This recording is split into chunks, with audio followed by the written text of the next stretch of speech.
ઓમ શ્રી પરમાત્મને નમઃ. શ્રીમદ ભગવદ્ ગીતાના 15મા અધ્યાયનું મહાત્મય. શ્રી મહાદેવજી કહે છે, પાર્વતી, હવે ગીતાના 15મા અધ્યાયનું મહાત્મય સાંભળો.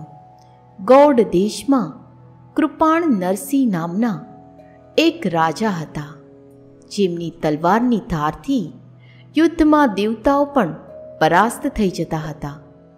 એમનો બુદ્ધિશાળી સેનાપતિ શસ્ત્ર અને શાસ્ત્રની કળાઓનો ભંડાર હતો. એનું નામ સરપ મેરુંડ્ય હતું. એની ભુજાઓમાં પ્રચંડ બળ હતું. એક સમયે એ પાપીએ રાજકુમારો સહિત મહારાજનો વધ કરીને પોતે જ રાજ્ય કરવાનો વિચાર કર્યો. આ નિશ્ચયના અમુક જ દિવસો પછી એક કોગળિયાના રોગથી ગ્રસ્ત થઈને મરી ગયો.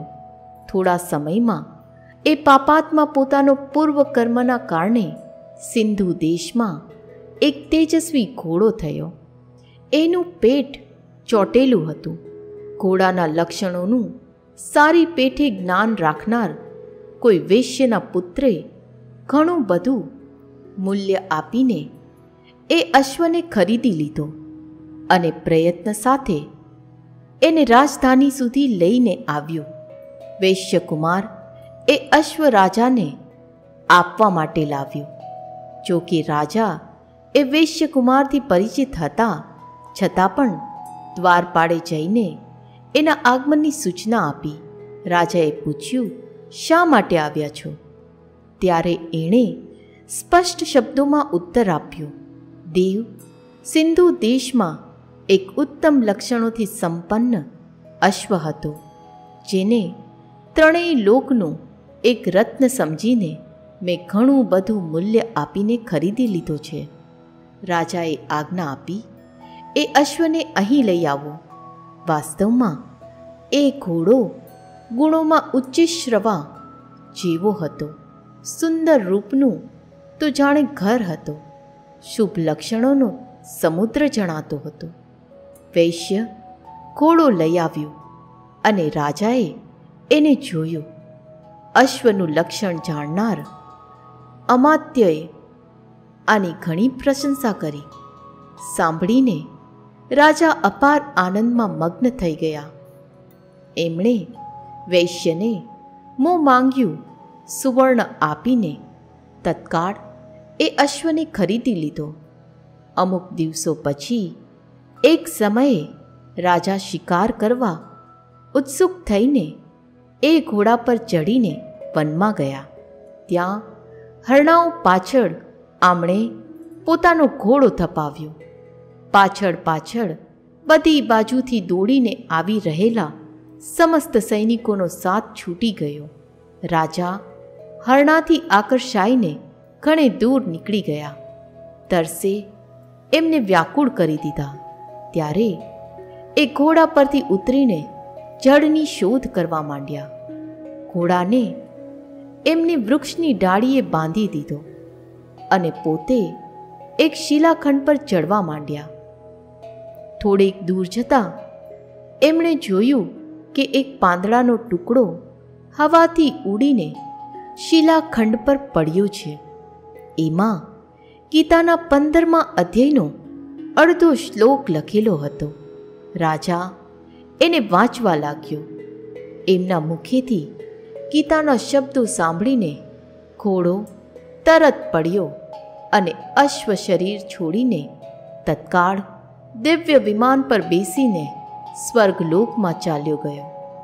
ત્યાર પછી રાજાએ પહાડ પર ચડીને એક ઉત્તમ આશ્રમ જોયો, જ્યાં નાગકેસર, કેળ, આંબા અને નાળિયેરના વૃક્ષ લહેરાતા હતા.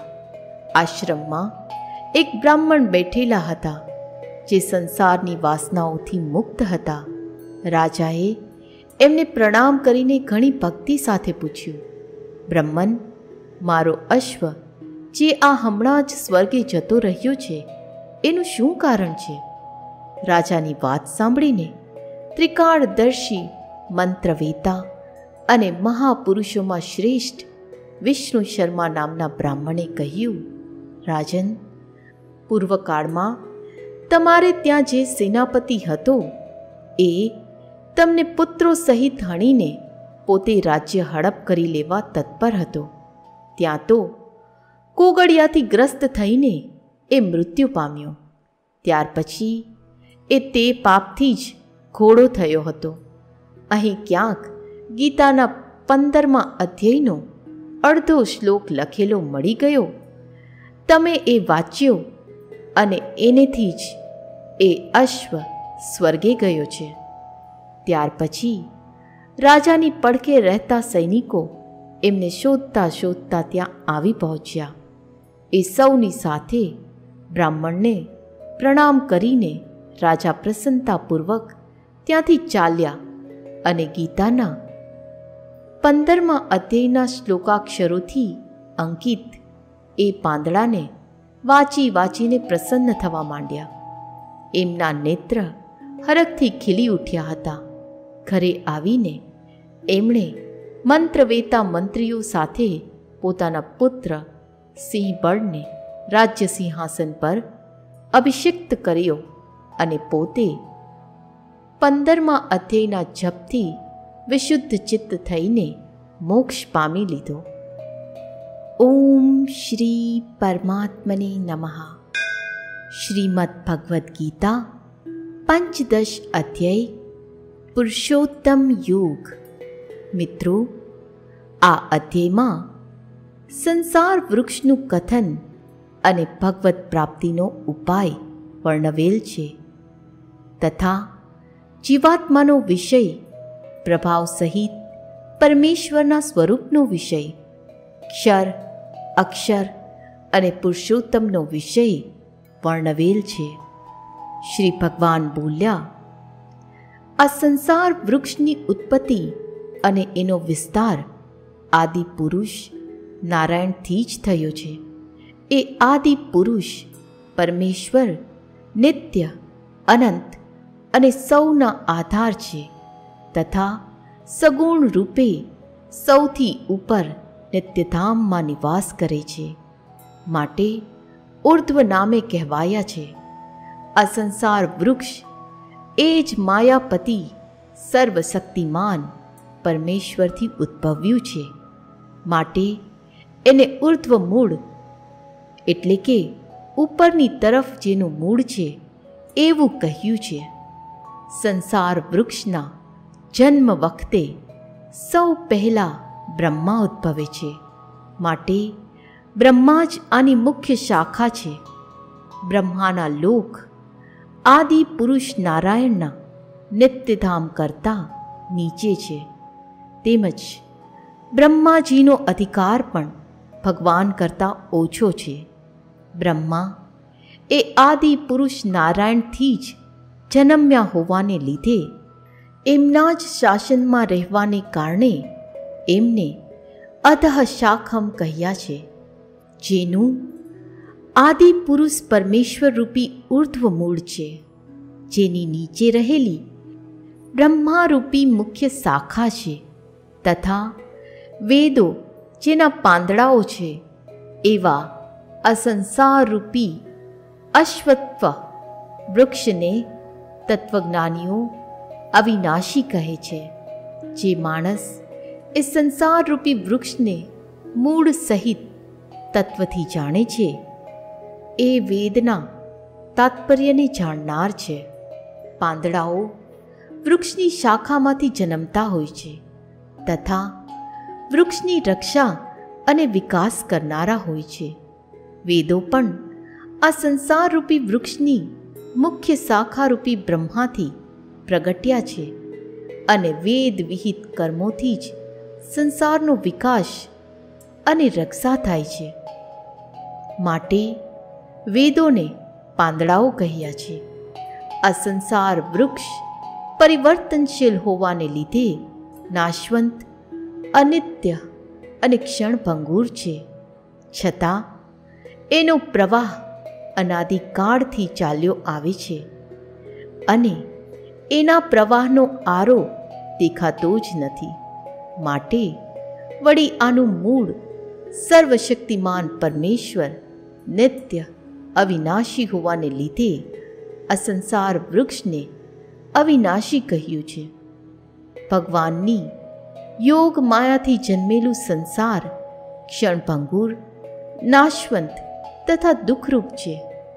એના ચિંતનને છોડીને કેવળ પરમેશ્વરનું જ નિત્ય નિરંતર અનન્ય પ્રેમ ભાવે ચિંતન કરવું, એ વેદના તાત્પર્યને જાણવું છે.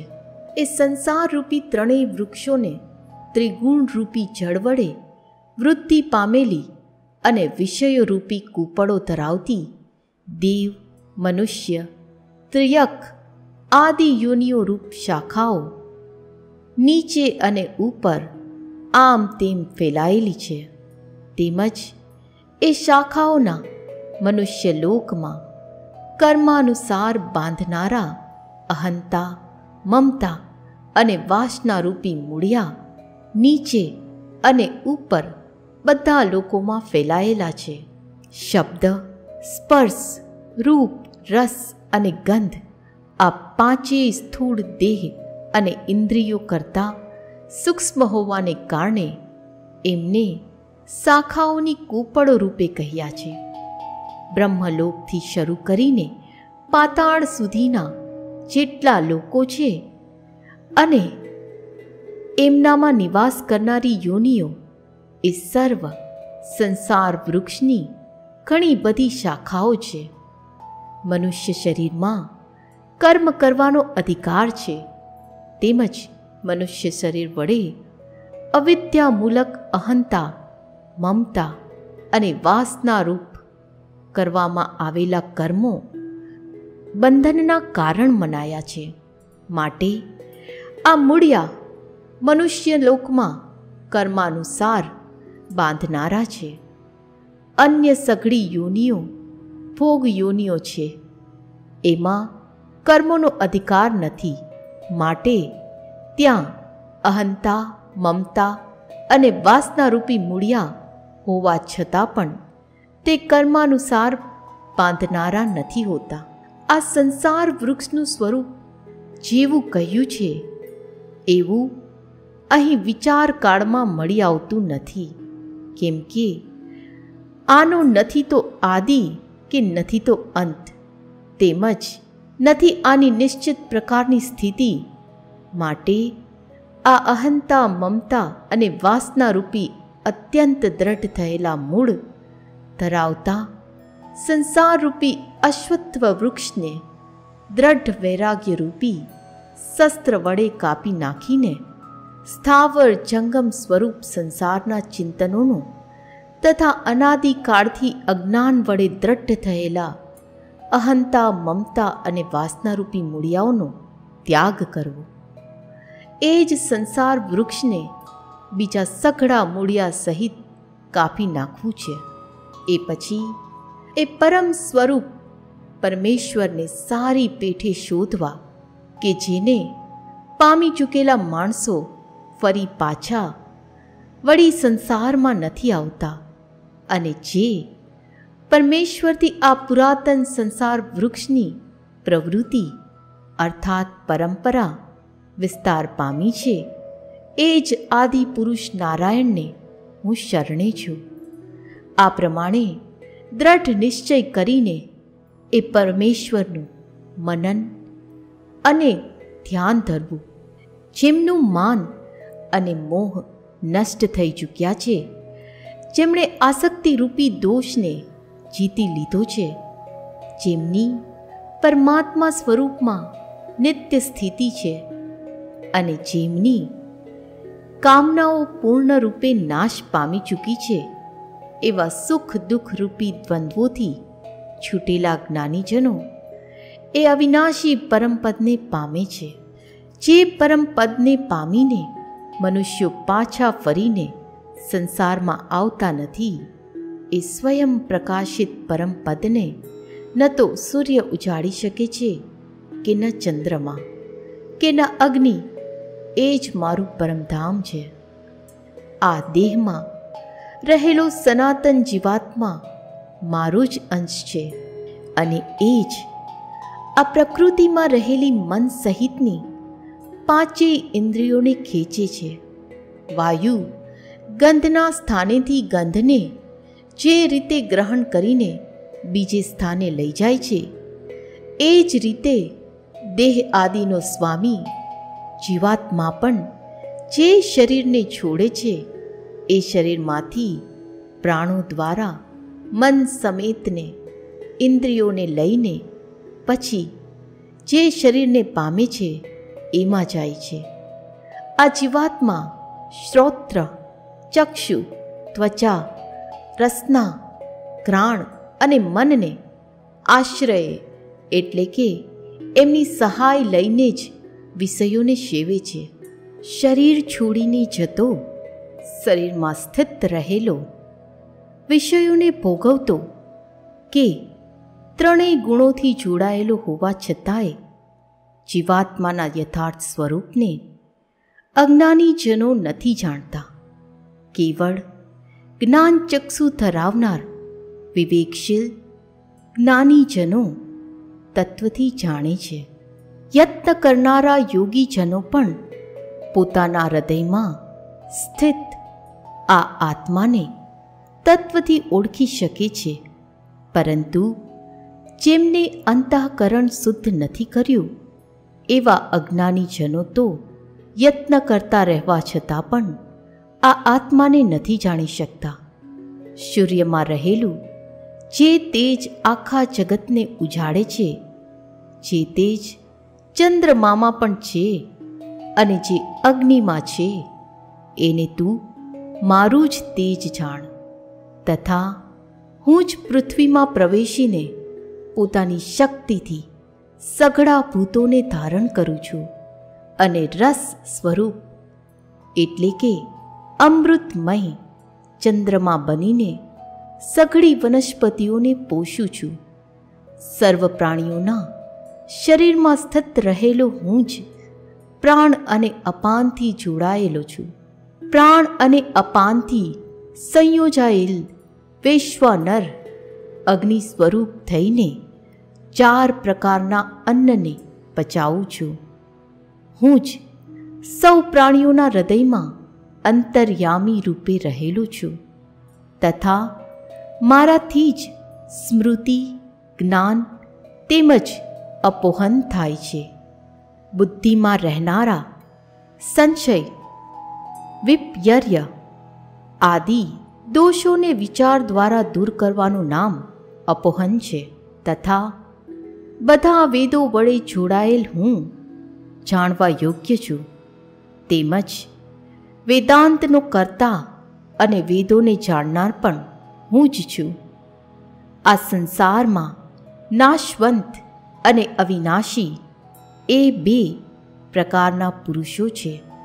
બધા વેદો વડે હું જ જાણવા યોગ્ય છું.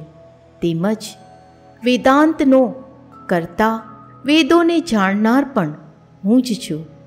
આ સંસારમાં નાશવંત અને અવિનાશી એ 2 પ્રકારના પુરુષો છે.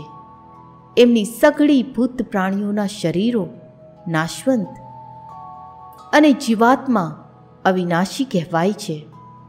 આ 2થી ઉત્તમ પુરુષ તો જુદો જ છે, જે ત્રણેય લોકોમાં પ્રવેશીને સૌનું ધારણ પોષણ કરે છે અને જેને અવિનાશી, પરમેશ્વર તેમજ પરમાત્મા એવા નામોથી ઓળખાવ્યો છે.